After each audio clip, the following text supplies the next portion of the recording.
gente! Sejam bem-vindos a mais um episódio do podcast Apegados, comigo, Carol Fialho. E hoje eu estou mais que lisonjeada de receber a nossa convidada de hoje, que é uma mulher que eu admiro, que eu amo, que foi minha professora, supervisora, Marilene Queiroz. Seja bem-vinda, Mari, ao nosso espaço de acolhimento. Nossa, é uma alegria imensa para mim. Eu queria que você começasse, Mari, apresentando o seu trabalho. Quem é Marilene Queiroz? O que é que Marilene Queiroz gosta de fazer e de estudar? Sim. Fala um pouquinho de ti para que as pessoas conheçam um pouco mais. Sim, eu sou Marilene Queiroz, trabalho há 41 anos com saúde mental, psiquiatria e psicoterapias. Coordenei uma escola de formação de psicodrama por 22 anos e trabalho com a psiquiatria desde sempre, desde a faculdade, desde sempre. E estou muito feliz de falar um tema que é tão pouco, que foi muito tempo negligenciado assim pelas pesquisas, demorou muito tempo para ser levado em consideração. E agora vai ser um prazer poder conversar sobre esse tema que é tão feminino, que é tão delicado e importante. Carol, muito obrigada pelo convite. Imagina, o prazer é meu. Obrigada por ter aceitado. E como a Mari disse, o tema de hoje, a gente vai falar sobre depressão pós-parto, que afeta muita gente e que muitas mulheres têm dúvida. A família também fica sem saber um pouco como atuar nesse espaço. Então, vamos começar pela definição, né, Mari? Assim, o que é depressão pós-parto e como a gente pode identificar ou diferenciar uma depressão pós-parto de outros sintomas do puerpério, por exemplo. Sim, a depressão pós-parto, ela se manifesta realmente por um conjunto de sintomas que é muito semelhante à depressão normal, comum, que a gente conhece. A diferença é que ela ocorre nos primeiros 2 meses a 1 ano, em geral nas 4 primeiras semanas após o parto, a pessoa começa a apresentar os sintomas e é muito mais comum do que a gente imagina, de 10 a 15% das parturientes, né, das mulheres, apresentam esse quadro, em geral com sintomas que varia bastante, mas com irritabilidade, um choro frequente, sentimentos de desamparo, de desesperança, de impotência, falta de energia, falta de motivação, principalmente muito sentimento de culpa, porque a hora que ela quer estar muito bem para cuidar do filho, dá um desespero, uma aflição, isso gera muita culpa também, sem falar vários outros aspectos, como o próprio desinteresse sexual, transtornos alimentares, transtorno de sono, ansiedade, claro, é impressionante, e principalmente sentimento de incapacidade para lidar com toda a demanda que acontece nos primeiros meses do nascimento do bebê. Sim. Então, quando você fala que pode acontecer nos primeiros já 4 dias até 1 ano, se essa mulher, por exemplo, não for diagnosticada com depressão pós-parto, isso pode se prolongar e se desenvolver como uma depressão normal e essa mulher nunca mais conseguir sair desse estado depressivo? Essa depressão, ela é uma depressão normal, só que ela tem as características de ser pós-parto e, em geral, de 4 semanas, a partir da 4ª semana, os sintomas já aparecem com certeza, Carol, se não for tratado, pode se prolongar infinitamente com prejuízo tanto para a paciente, como para a própria mulher, como para a família e principalmente para o bebê, que precisa muito de uma vinculação positiva nessa fase. Sim. Como é o tratamento, Mari, da depressão? Existe algum tempo determinado? O tratamento deve começar imediatamente, né?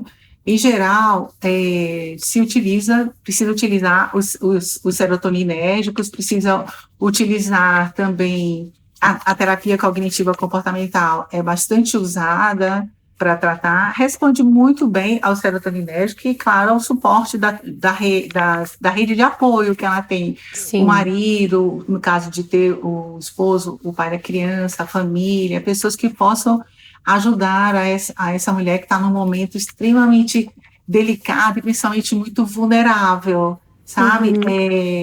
E tem um fator que pesa muito, que é a amamentação. Então, Sim. vai amamentar quando está quando aparece o quadro da depressão pós-parto, isso é uma pergunta muito comum.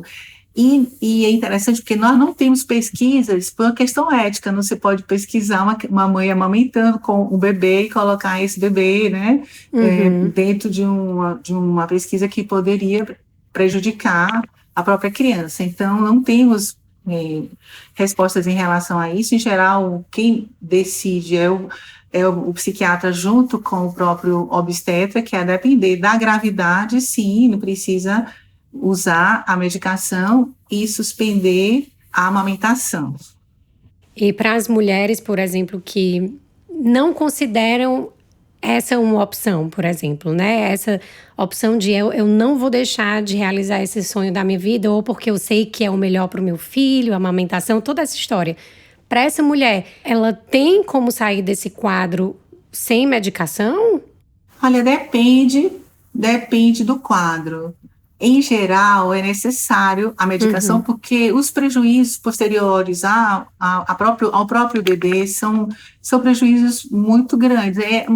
Aí é custo-benefício, né? Sim. Porque não somente uma depressão pós-parto pode impedir uma mulher de realizar o sonho da amamentação, mas também, claro, vários outros fatores, várias outras questões a gente vê que pode acontecer de não poder realizar esse desejo de amamentar, e é quem como dá suporte, alimentar a criança, e é melhor que a criança receba esse suporte emocional da mãe do que não receber, porque os prejuízos para o bebê pode ser muito grande. Sim. Né, com a tristeza que a mãe sente. É interessante que uma mulher com depressão pós-parto, ela pode ter duas reações, ou de um afastamento do bebê com receio de prejudicá-lo, e isso é algo que o bebê vai sentir muita falta, ou de chamado mães intrusivas, ou de uma hiperatenção, se desliga de todo o resto, e uma hiperatenção para o bebê tentando compensar o que está acontecendo com ela e tentar estimular ao máximo essa criança. Então, acontece das duas maneiras. Esses dois extremos, né? Esses dois extremos, né? Mas é muito importante que essa mãe seja bem cuidada, que seja bem tratada. E as pessoas falam assim, mas no caso da morte da mãe e tal, ela não tem que se afastar. É diferente quando uma mãe está ausente por uma questão de uma morte, porque realmente não está ali, porque essa criança provavelmente terá a função materna substituída. Sim. Por alguém que possa cuidar. Na depressão pós-parto, não tem essa pessoa que vai substituir a mãe e vai se esforçar. Então, é bom que ela esteja sendo tratada e cuidada para que ela possa dar esse suporte emocional à criança, sabe? É uma coisa bastante delicada para ser tratada, né? Porque muitas vezes os bebês de mães deprimidas, comparados com as não deprimidas, eles vão realmente apresentar uma quantidade menor de afetos positivos. Muitas vezes a mãe, para não prejudicar, afasta o olhar, a criança não tem aquele olhar da mãe que transmite a segurança. Então, vários sintomas, tanto cognitivos como psicológicos, vão afetar a criança no desenvolvimento dela, sabe? Sim. Quando a gente fala sobre isso e quase todas as outras coisas dentro da parentalidade, eu sinto que existe muita pressão em cima da mulher, inclusive a mulher com ela mesma, de ter que suprir, de ter que ser esse objeto de afeto primário, que realmente é, né, até por questões biológicas, mas que não necessariamente, como você disse, no caso da morte de uma mãe, da não presença desse ser materno, outras pessoas também podem ocupar esse espaço, mas a importância dessa mulher ser sustentada nessa rede de apoio. Quando a gente fala na parentalidade, é isso, assim, essa mulher, essa mãe, quem é que materna essa mulher, né? Quem é que cuida dela? E dentro da depressão pós-parto, por exemplo, de um quadro depressivo, Mari, o que é que você considera que seja o papel da família? Como que a família pode atuar para ajudar no processo de cura, né? No processo do tratamento dessa mulher? A primeira coisa que a mulher precisa é ser compreendida. Compreender que é uma doença, uma alteração neuroquímica, que não é porque ela é problemática, porque ela, sabe, não Não é nasceu para a frescura, maternidade. né, que Não gosta é de dizer. frescura, exatamente, né? É como se indiretamente ela se sentisse acusada. Ah, eu sabia que não ia dar certo esse primeiro filho, esse segundo, esse terceiro, que ela não queria, porque não sei o que lá. Tem muitos julgamentos embutidos até, Sim. sem contar aqueles que são explícitos quando a pessoa não tem consciência da importância e da gravidade do quadro para a mulher que está ali querendo cuidar do filho sem poder cuidar. Então, a primeira coisa, de fato, é saber, é diagnosticar, tratar, não julgar, saber amparar e saber cuidar do que ela não está podendo fazer, né? Então, se tem o marido, se tem o pai da criança, que esse pai possa estar mais ao lado, colaborando, apoiando, ajudando que ela chegue. Se ela não consegue chegar nas primeiras fases do tratamento da depressão pós-parto, que esse pai chegue, pegue esse bebê, troque a fralda, coloque para amamentar, né? Alimente e esteja ali na função paterna, que muitas Sim. vezes nos primeiros meses os pais têm receio de assumir essa função, consideram em geral que é mais a mulher que está capacitada, mas não é. E se ela tiver familiares do próprio companheiro que possa também estar ali ao lado, dormir, acordando na primeira fase até o quadro se estabilizar, isso é maravilhoso. Ela ser acolhida, esse acolhimento é essencial, é muito importante. E uma coisa que eu penso também, Mari, é na importância dessa mulher assumir que está mesmo se sentindo adoecida, né? Porque eu acho que existe muito estigma em cima disso e as mulheres, por conta das dificuldades do puerpério, podem achar que não, isso vai passar, isso é sintoma natural, normal. Eu tô bem, mas ao mesmo assim, ter essa dificuldade de realmente pedir por ajuda, que a gente vê que isso é muito forte, ainda é muito predominante. As pessoas têm vergonha, culpa. Vergonha e sintomas inconfessáveis. Eu atendo mulher com a depressão pós-parto que tem vergonha de falar e só para mim falam, por exemplo, quando fazem um quadro, inclusive psicótico, é bem menor a quantidade da psicose pós-parto, é 0,4%, é 4 em 1000 parturientes que podem apresentar psicose pós-parto, para além da depressão, que é um índice muito mais alto que a gente imagina, né, de 10 a 15%, mas tem mulheres também que desenvolvem a psicose puerperal e que não conseguem confessar porque se sentem criminosas. E na clínica consegue falar, doutora, eu tenho medo de me aproximar e fazer mal para o bebê, eu tenho medo de atingir o bebê, eu tenho medo de sufocar o bebê, eu acho que são delírios, né, são alterações do pensamento, são pensamentos delirantes, que também sensações persecutórias também, vozes, né, que agrava e que a mulher tem vergonha de falar. Se ela tem vergonha de estar deprimida na hora que ela tinha que estar ótima, na hora que ela tinha que estar muito bem, que ela se cobra isso, imagina falar sintomas mais graves. Então, você tocou num assunto importantíssimo, Carol, realmente a mulher se sente envergonhada, se sente não tem coragem de poder compartilhar esse estado real que está acontecendo com ela. E até mesmo de identificar, né? De saber dividir, assim, separar. Isso é normal ou isso não é? Porque uma depressão, como é que a mulher consegue identificar se ela realmente está com depressão? Os sintomas começam com uma profunda tristeza, né? Uma tristeza grande.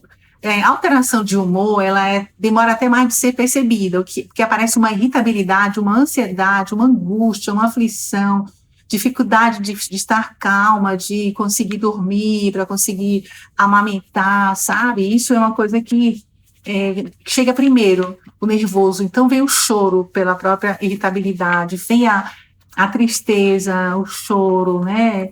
Involuntário, toda uma labilidade emocional, e a partir disso a perda de energia, toda uma situação de sentimento de incapacidade, uma adinamia mesmo. Ela precisa levantar para fazer algo, ela não consegue, ela não tem força, ela não tem energia, isso é terrível, é terrível. E tem uma expressão muito conhecida, que é a expressão baby blues, né? Sim. Que é tristeza, né? Que é esse sintoma da profunda tristeza realmente que a mulher sente. Existe alguma relação entre a depressão pós-parto e o fato de que a mulher não consegue sentir amor pelo neném? Ela sente que não ama esse filho por um tempo mais prolongado? Olha, em geral, quando eu vejo os quadros de depressão pós-parto, eu vejo, e esse tema é tão importante, que a mulher se acusa logo, será que eu não estou amando meu filho? Tem capacidade de amar? Meu Deus, isso é incrível. Os quadros de depressão pós-parto que eu tenho visto e tenho podido acompanhar, eu sempre ouço que quer dar todo o amor que gostaria de dar e não está conseguindo. Quanto mais essa mulher deseja dar, mais o quadro se agrava, porque aumenta a irritabilidade, aumenta a ansiedade, etc., né? E aumenta toda uma sensação de desespero, de desamparo, né? É interessante porque, em relação a amar o filho, eu gosto muito da Elizabeth Badinter, do livro O Amor Conquistado, né? Você sabe, toda mulher nasceu para ser mãe, porque será que eu não nasci para ser mãe, gente? A questão não se trata disso. O amor por um filho é um amor conquistado. O filho conquista a partir do momento que estamos gestando, vai aos pouquinhos, vai crescendo. Esse amor, ele é processual, né? A criança conquista com o olhar, com o sorriso, né? É uma jornada, é um dia a dia, né? Então, é um amor conquistado. Eu acho muito bonito esse trabalho que a Badinter fez no século passado, década de 80, que esclareceu muitas mulheres, né? Não sentir aquele amor imenso, porque é tudo trabalho no princípio, né? Tão exaustivo. Meu Deus, não é tão exaustivo. Meu Deus, será que eu não estou amando o suficiente, né? Calma, tenho calma. E existe essa romantização, essa ideia de que o neném saiu, imediatamente você sente esse amor que transforma, que você escuta sinos e anjos e você já está ali apaixonada. Não tem nada disso. É importante a gente desmistificar essas ideias, né? Para que as mulheres se sintam acolhidas nesse lugar de, meu Deus, o que é que eu estou sentindo, né? Eu estou exausta também. Exatamente. E uma pergunta que sempre é feita, né? O que causa, né? Sim. Quais são as causas? O que faz desencadear?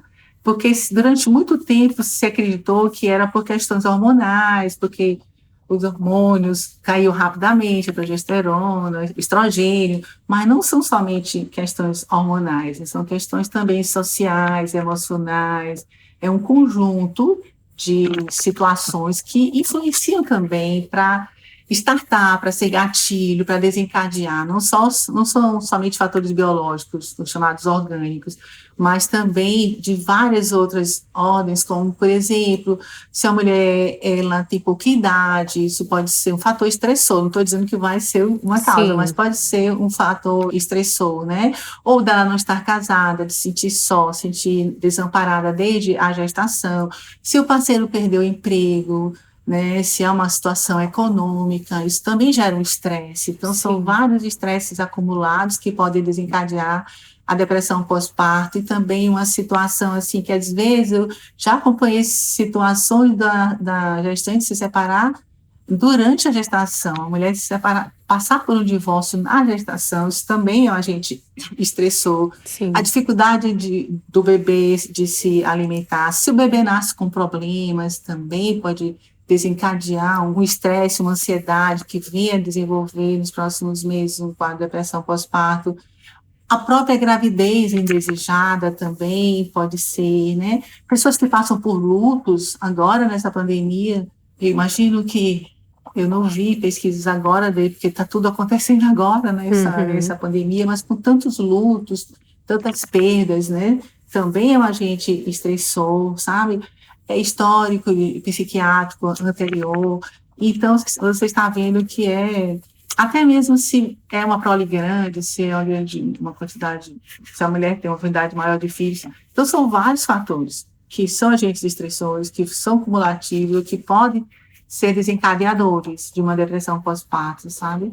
Isso me lembra, dentro da psicologia do trauma, né, do tratamento do trauma, que muitas vezes esses traumas eles estão localizados nas nossas memórias implícitas, eles não são nem explícitos, mas que todo grande momento de vida que a gente tem de transformação e ter um filho é um deles, esses grandes momentos são momentos onde nós estamos extremamente vulneráveis para que essas memórias implícitas elas apareçam como resposta desse trauma antigo que nós temos, às vezes talvez inclusive transgeracional. mas é algo que me veio à cabeça enquanto você estava falando de fatores estressores, genéticos, que tudo pode contribuir, né? Não existe uma causa específica para o desenvolvimento. Sim, sim. Todos esses fatores, né, podem realmente desencadear. E sempre se pergunta muito, assim, o que pode acontecer também com o bebê de uma mãe com a depressão pós-parto, né? Então, por isso que é tão importante essa rede de apoio, para que o bebê sofra o mínimo possível as consequências com sentimentos de rejeição que a criança possa vir a vivenciar, né? Principalmente quando a mãe desvia o olhar, que aquele olhar da mãe transmite uma segurança imensa, né? E também, assim, o próprio bebê, ele fica mais irritadinho, né? Com mais Sim. dificuldade de ter o ciclo do sono, de se alimentar, né? E aí entra também a importância de novo dessa rede de apoio da mulher, né? Porque a criança, John Bowden, quando ele escreveu a teoria do apego, quando ele trouxe tudo isso, ele fala que essa criança ela precisa de pelo menos um adulto responsivo para que ela consiga desenvolver um apego seguro. Então, se essa mulher está indisponível, quem irá ocupar esse lugar? Quem fará esse contato? Ou quem irá complementar, né? Se ela não estiver totalmente ausente, que complemente satisfatoriamente uma avó, uma tia, um Exato, que dê esse familiar. olhar que a mãe É, neste momento não está podendo. exatamente, para ajudar nesse desenvolvimento cognitivo, social e emocional da criança, que começa a acontecer nos primeiros dias de vida, e, sobretudo o desenvolvimento neurológico, com a estimulação que a criança necessita, né? Então, com certeza, sabendo diagnosticar, Carol, acho que fica tão fácil, então fica menos Sim, difícil, né? Sabendo diagnosticar, é possível suprir, né? Complementar, cuidar tanto dessa mulher que adoeceu, como da criança, para que ela não venha sofrer maiores consequências, e pode ficar tudo muito bem, sim, com certeza. sim, Né? Se temos sim. esclarecimento, se tomamos os cuidados já previamente, se o diagnóstico é dado logo cedo, se não ficar arrastando o quadro, pronto, é suficiente para que ela fique bem e o bebê também. A gente sabe, a gente vê quadros de mães que tiveram câncer, no processo de câncer descobriu durante a gestação e várias outras doenças que, quando são bem tratadas e bem cuidadas e diagnosticadas corretamente e dados os cuidados corretos, fica tudo bem, assim, Fica. pode-se, né, cuidar e ficar e ter um prognóstico excelente para ambas as É. partes. É isso a mensagem que a gente quer passar, assim, né? De que tá tudo bem procurar por ajuda. Isso não é frescura, isso não é porque a mulher é histérica, dramática. Não, isso realmente precisa ser cuidado, ser olhado com atenção. E se conseguir diagnosticar o quanto mais cedo, melhor, porque pode ficar tudo bem, né? Se você tá ouvindo e você se sente assim, procure ajuda. Tá tudo bem procurar por ajuda. Esse é o caminho mesmo de cura. Exato. E você falou uma coisa que as mulheres se sentem tão magoadas quando eu vejo na clínica, que é histérica ou dramática. Ai, isso é Sim, tão é muito muito recorrente, né, Mai? recorrente, é. E principalmente, é a peixe, assim, que as mulheres, né, e sabemos que tradicionalmente, na nossa história patriarcal, que os homens, eles não se permitem muito choro ou vivenciar Uhum. situações emocionais, eles expressam mais com indignação ou raiva, é mais comum. Nos últimos estudos, um colega até tem apresentado esse trabalho, a dificuldade dos homens acessarem as suas emoções, eles terminam expressando mais ou com a raiva, ou com a indiferença, ou o distanciamento, e muitas vezes termina o marido pela dificuldade ou de acessar esses sentimentos, muitas vezes ou ele recrimina, ou ele se afasta, ou ele olha com reprovação, acha um absurdo, porque também não Uhum. está preparado para aquela situação. Então, esse homem, interessante isso, esse homem que está com essa esposa na depressão pós-parto, que ele não está conseguindo dar conta, não consegue também se emocionar junto, acolher, ele precisa ser acolhido. Sim, Quando eu recebo, eu cuido do casal, converso com o homem também, converso individualmente para que ele possa também até chorar, se ele conseguir expressar, sim, né, a aflição desse momento também, que ele quer ver a esposa bem, quer dar toda a atenção para o filho, que compraram tudo, organizaram tudo muitas vezes, e que é como se fosse tudo por água abaixo. Esse homem também precisa ser acolhido, né? Por outros homens da rede de apoio, pelos amigos, porque também às vezes os amigos não entendem, as pessoas se afastam porque não sabem como ajudar, tudo isso vai virando uma bola de neve tão grande, né? Que quanto esse podcast, Carol, é muito importante, porque não é um assunto muito conhecido nem muito falado. E as pessoas precisam ser acolhidas quando passam por uma situação dessa. E os homens também. Os homens também estão gestando, também são parturientes, né? Também estão parindo seus filhos, percebe? Inclusive, hoje a gente já vê o movimento de pais de homens que têm mais vontade de estar presente na família, de fazer essa diferença, pais mais presentes. Existe esse movimento. Sutil, mas ele existe. Só que a gente também precisa, ao invés de repreender também essa estrutura patriarcal e atacar, entender que o homem também tem um lugar de sofrimento e que para a gente cuidar dessa família, a gente precisa cuidar de todos os órgãos dessa família. A família que também está lidando com a depressão é uma família que também adoece junto, né? Que também precisa de suporte, de entendimento, informação para lidar da melhor maneira possível. Exatamente. E Mari, como eu sei que você faz um trabalho muito lindo com mulheres, com grupo de mulheres, deusas e lobas, uma coisa que eu escuto muito das mães, de mulheres na clínica, é uma sensação de perda de identidade depois que você tem um filho, né? Essa sensação de que agora eu sou só mãe. Eu sou vista como mãe, e a minha mulher foi perdida aí nesse caminho, e agora eu só sou mãe. E quando eu tenho, por exemplo, um quadro desse de depressão pós-parto, é como se não existisse mais nada de mim, né? Porque o que existia tá deprimido. O que era para existir tá deprimido. Então, assim, eu escuto muito das mulheres falando dessa sensação de perda de identidade do feminino. Como é que você... Sim. Como que você pontua isso, assim? Como é que a gente pode trabalhar esse retorno ao feminino? Esse lugar para a mulher descobrir esse seu lugar de novo depois de um momento de crise, porque ter um filho é um momento de crise, né? É um momento de grande mudança. Mas é verdade, você disse tudo. Independente de uma depressão pós-parto, nas condições normais, é um momento de crise, é um momento impactante. Uma colega nossa me definiu, quando ela teve o primeiro filho, que é como se jogasse uma pedra na vidraça, estilhaçasse, caísse por cima do sofá, na sala toda, sabe? É que sai tudo, muda de ordem, tudo muda de lugar. Eu me lembro, eu tinha ainda 20 aninhos, visitei uma amiga minha que tinha tido neném, jovenzinha, também, com 20 anos, e o bebê estava com 3 meses, e ela me disse exatamente isso. Eu não era nem era da área ainda. Ela me disse exatamente isso. Eu preciso me buscar de volta, porque tem 3 meses que é em função, por sinal, a filhinha era até Carolina, em função da Carol. Então, assim, no início, de fato, é arrebatador. Intensamente esse papel de mãe, e faz sentido. A mulher precisa ter, inclusive, uma reserva desse feminino para que porque no início, né, realmente, né? Por isso que licença maternidade é tão importante, né? A mulher precisa se reestruturar.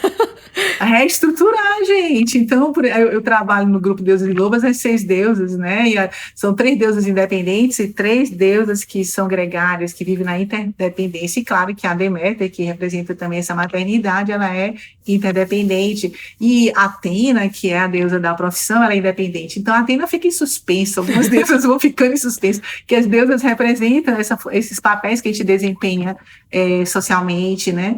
Então, de fato, a Atena fica em suspenso por 6 meses, às vezes até mais, né? De 0 a 2 anos é a fase mais intensa dessa dedicação, e de 0 a 5 a atenção é muito grande para a estruturação da personalidade, né? Da toda a estrutura mesmo que a criança vai ter em termos emocionais, fisiológicos e valores morais, cognitivo, valores morais, né? De 0 a 5 anos. Me lembro de colegas que só retomaram com mais intensidade a vida profissional quando o filho completou 5 anos. Então, de 0 a 2 é a fase mais intensa. Agora, com 6 meses, que é a lei aqui no Brasil, com os 6 meses, que eram 4, na minha época foram 4 meses somente, Então, agora, de 6 meses, aí junta com. Eu tô como agora saindo agora para ter bebê, 6 meses, mas juntou com férias, daí 7 meses, sabe assim? Porque ali realmente vai ser uma dedicação integral, grande, e ela precisa ter essa reserva. Essa reserva, né, de alguma forma, é por isso que a gravidez, quando não é planejada, ela pode ser um agente estressor muito grande. Porque quando você planeja, meio que você já sabe que Uhum. terá aquele período intensamente dedicado e que aos pouquinhos você vai conseguindo se priorizar. Não tem como se priorizar com o bebê. Ótimo. Não É, tem. não Não é tem. É verdade? verdade. Não tem como você se priorizar. O que você se prioriza, assim, eu preciso estar bem para o meu filho estar bem. É. Eu vou me alimentar bem para o bebê estar bem, Eu né? gosto de uma frase que diz assim: autocuidado nessa fase, principalmente de bebê, não é eu primeiro, é eu também. Porque não tem como a gente se colocar Isso, primeiro, mas é eu não também. tem. É, exato, perfeitamente. Esse autocuidado eu também, perfeitamente. E claro que à medida que esse bebê vai ganhando grau de independência, e quanto mais parceria você tem, os dois, porque antigamente a expressão era que o pai ajudava. Não, o pai trabalha junto, não, né? As Sim, mulheres faziam me ajuda, não é sim. isso, né? É procurando dividir em todos os sentidos. Inclusive, os homens também têm a licença de maternidade, né? Eu não sei quanto é o tempo dos homens. Eu não sei exatamente qual é o tempo dos homens, mas os homens também têm uma licença maternidade e eles vão fazer um acordo porque os dois vão estar em função do bebê. Uhum. E claro que processualmente, no primeiro ano de vida, a mulher vai conseguindo voltar-se mais para ela como um todo, né? Sim. Conseguindo equilibrar, porque no começo fica bem desequilibrado, né? Tudo em função do bebê. Sim, é importante a gente alinhar as nossas expectativas, né? Não achar que daqui a um mês eu vou voltar e eu vou bombar na minha carreira e eu vou estar super empolgada. Pode ser que isso aconteça, tudo bem, mas pode ser que isso não aconteça e é importante a gente alinhar um pouco as expectativas, que esse período do recém-nascido, do neném, é um período que demanda muito da mulher, fisicamente, emocionalmente. E é muito difícil você ter espaço para outras coisas. Assim, a gente tem até uma gíria que se fala, né, que é cérebro de grávida, que realmente a cognição da grávida diminui, assim, a memória diminui, a mulher fica um pouco mais ali estabanada, porque realmente esse corpo está dedicado a essa vida. O cérebro, tudo da mulher está dedicado ali àquele vínculo, a sustentar essa vida, que realmente depende do corpo feminino. Excelente isso que você falou, temos que desmistificar, que não é tudo maravilhoso, romântico ou incrível, Não, não. não. Temos que desmistificar mesmo, Sim. porque é uma mudança muito grande, é um impacto muito grande que a mulher se prepara e se organiza para isso, para cuidar dessa vida e gradualmente vai chegando a independência do bebê, a criança, né? E ela já poder já focar na profissão e outras atividades com mais liberdade, né? Sim. Preparar aí o ambiente, né, para que ela possa ter sucesso nesse despreendimento. Mas que vai acontecer aos pouquinhos, gente. Calma. Muita calma Isso, nessa hora, vai dar tudo certo. exatamente. E vale a pena. Mari, a gente está chegando no finalzinho da nossa conversa e eu queria que você falasse aonde é que as pessoas podem te encontrar se elas quiserem uma consulta, se elas quiserem participar dos seus grupos, aonde é que os nossos ouvintes eles podem te encontrar? Eu trabalho também como psicodramaturgia geracional, porque eu fiz a formação e estudei a constelação familiar também, que é algo que é mais recente, mas que o psicodrama traz um trabalho muito semelhante e a constelação só fez ampliar, né, e enriquecer o trabalho que nós já fazíamos como psicodramatista. Tem um grupo de psicodrama transgeracional. O meu Instagram é @marilene.queiroz.2018. O Instagram hoje é tudo, né? A gente se comunica e fala com Sim. as pessoas, é tudo. Então as pessoas podem te encontrar por lá.